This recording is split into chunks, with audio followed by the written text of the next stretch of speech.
The galaxy had never agreed on anything so quickly. Delegates of silicon minds, gas-born philosophers, and ancient machine choirs filled the orbital chamber. Holographic banners shimmered as the motion was read aloud. Earth classification emerging species, risk index unacceptable, recommendation total ban from interstellar contact.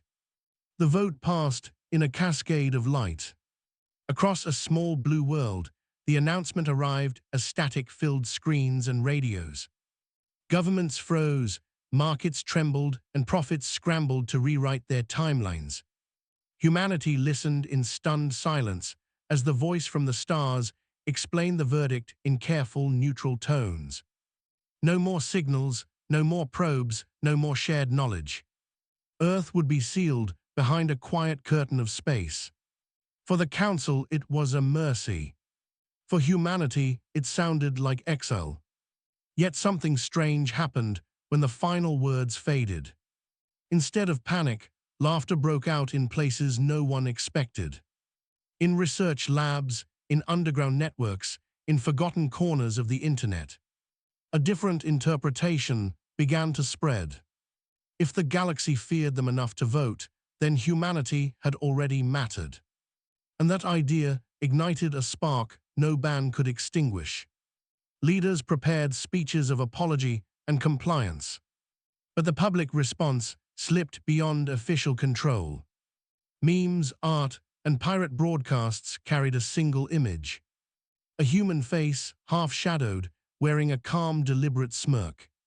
The galaxy expected shame. Instead, humanity felt challenged. Scientists quietly archived alien data already received.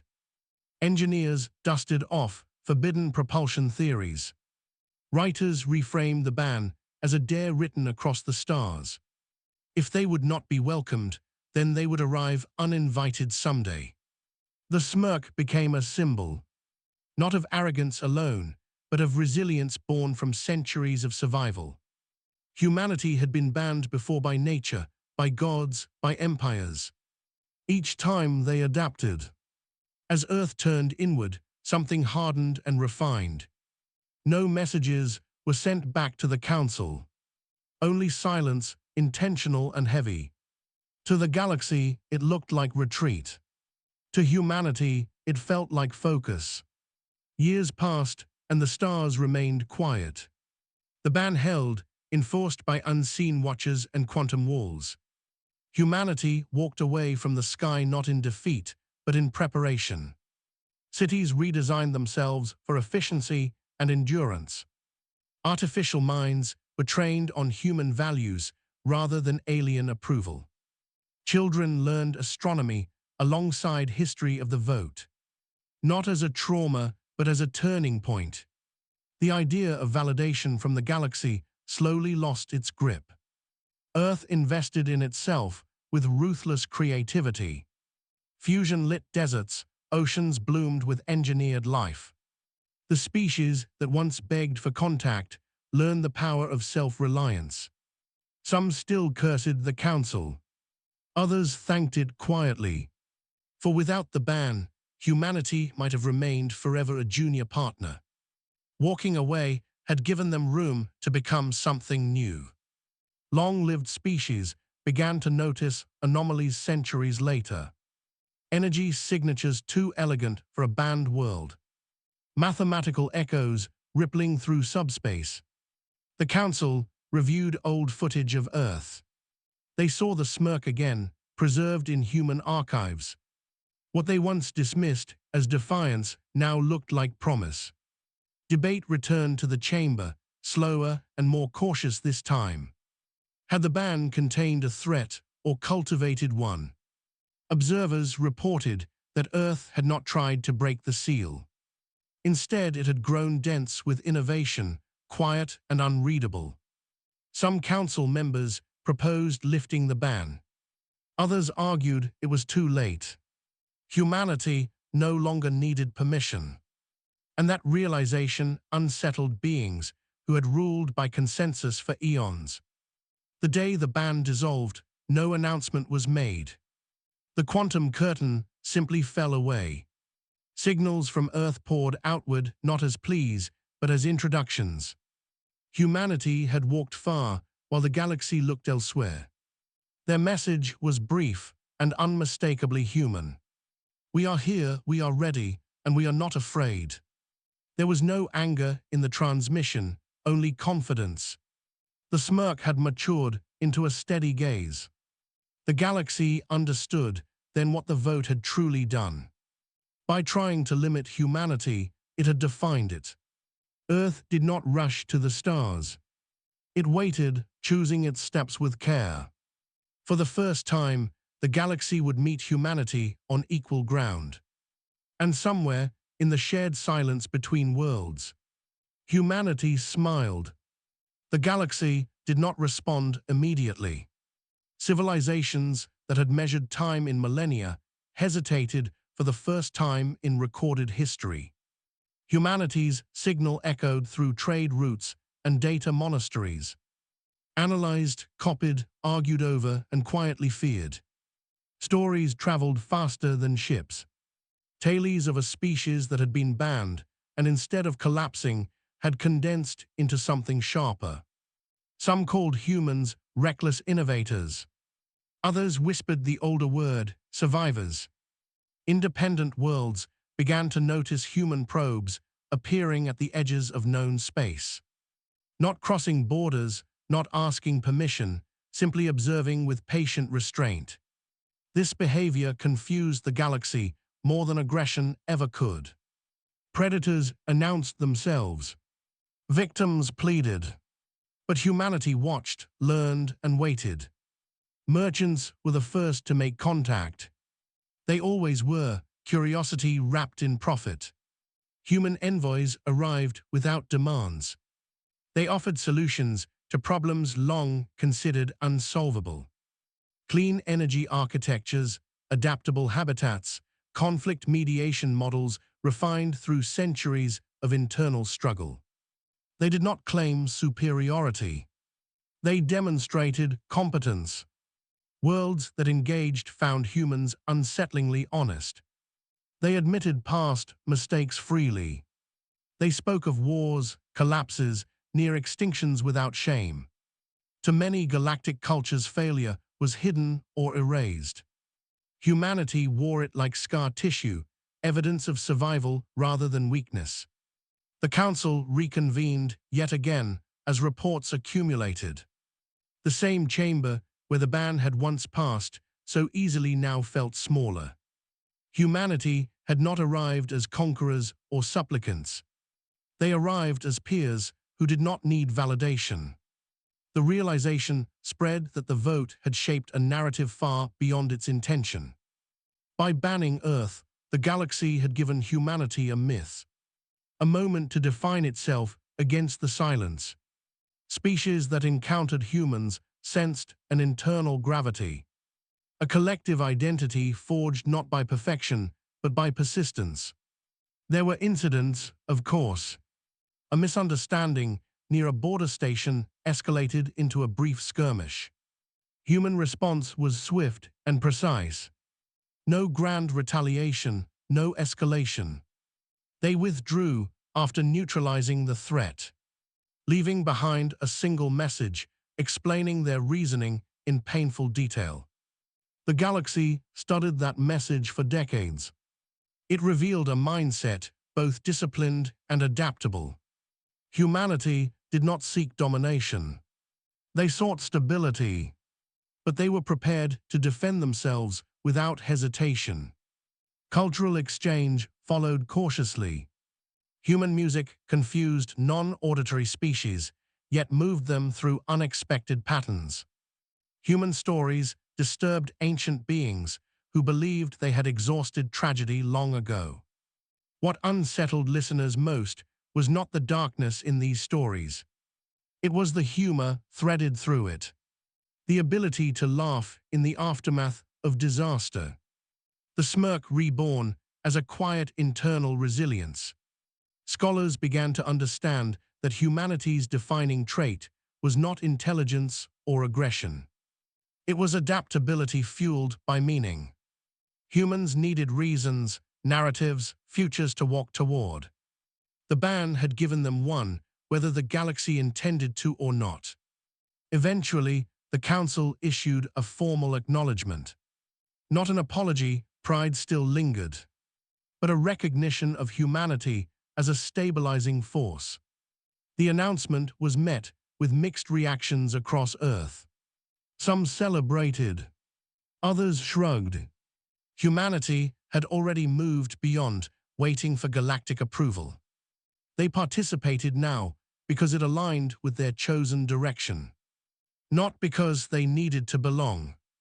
As decades passed, new species emerged under humanity's quiet guidance. Earth remembered what it was like to be judged prematurely. They advocated patience, mentorship, and cautious optimism. The irony was not lost on anyone. The once banned world had become a voice arguing against bans, against fear-based exclusion, against assuming potential equaled danger. In time, historians would debate the true turning point. Some would point to the vote itself, others to the smirk that followed. But many agreed it was the moment humanity walked away. Not in anger, not in despair, but with the confidence to define itself without witnesses. By the time the galaxy finally looked back, humanity was already there, not knocking at the door, but holding it open. By the time humanity's presence became ordinary, the galaxy had quietly changed its definition of danger. Once it had meant unchecked expansion or weapons beyond consensus control. Now danger was measured in something harder to quantify. Narrative momentum. Humanity carried stories with them like gravity wells. Wherever they went, systems began to imagine futures they had never planned for. That ability unsettled empires more than fleets ever had. A generation rose across the stars that had never known a silent Earth. To them, humans were engineers, diplomats, teachers, and occasionally problems. But never myths. On Earth, however, the memory of the ban was still taught. Not as grievance, but as calibration. Children learned that the galaxy once decided humanity's limits without consulting them, and that the most important response had not been rebellion. It had been indifference. The refusal to let an external judgment define internal direction. Humanity's greatest projects were no longer technological. They were civilizational. Distributed governance systems that prevented stagnation. Cultural archives designed to preserve contradiction rather than erase it. Exploration initiatives that prioritized understanding over extraction. These ideas spread quietly, not because humans demanded adoption, but because they worked. There were still those who tested humanity. Old powers unused to sharing influence pushed boundaries. Proxy conflicts flared in distant regions. Each time observers waited to see if humans would finally reveal the monster the Council had feared. Instead, they revealed something more disruptive. Proportion. Human responses were scaled precisely to the threat. Never symbolic, never theatrical. They did not fight to make statements. They fought to end problems. A philosopher species once asked a human env, a question that spread through academic circles for decades. Why did your people not collapse when you were cut off? The envoy did not answer immediately. When they did, the response was uncomfortably simple. Because we stopped performing for an audience. Without the galaxy watching, humanity became honest with itself. And honesty, while painful, had been clarifying. That answer unsettled more than any fleet movement ever could. It suggested that many galactic civilizations were still acting for imagined judges. Ancient councils, extinct rivals, forgotten gods. Humanity's refusal to seek permission had exposed a quiet dependency the galaxy preferred not to examine. Over time, humans became involved in first contact scenarios. Their history of exclusion made them cautious but empathetic. They recognized the terror of being evaluated by forces beyond comprehension. Again and again, they argued against premature categorization. Potential was not destiny. Risk was not guilt. The irony deepened as the once banned species became the strongest voice for inclusion. Yet humanity never claimed moral superiority. They documented their failures relentlessly, openly sharing mistakes in colonization attempts, cultural missteps, unintended ecological consequences. This transparency became another unsettling trait. Power that admitted error was difficult to manipulate, difficult to demonize. A century after the band's dissolution, a memorial was proposed within the council chamber, not to honor the vote, but to mark its consequences. A simple inscription was debated for years before approval. It read, "Here we learned that silence can be a catalyst." The wording was intentionally vague. Some members still felt unease, acknowledging how close they had come to creating the very threat they feared. On Earth, the memorial went mostly unnoticed. Humanity was busy, terraforming marginal worlds, negotiating trade ethics with post-scarcity cultures, arguing endlessly among themselves as they always had. Progress had not smoothed their contradictions. It had amplified them. But now those contradictions were held together by a shared understanding. They had survived judgment and discovered it was survivable. The smirk that once symbolized defiance had long faded from public imagery. In its place was something quieter, a posture rather than an expression, the readiness to walk away from narratives that no longer served growth, the confidence to engage without submission, the wisdom to know when not to. Looking back, some galactic historians would argue that humanity's true power was timing. They advanced quickly when ignored, slowly when watched, never rushing to fulfill expectations placed upon them, especially hostile ones. The galaxy had voted to ban Earth. Humanity had smirked and walked away, and in doing so, they had refused the ending written for them. They returned not as a consequence of the vote, but as proof that the vote had never been the deciding factor at all.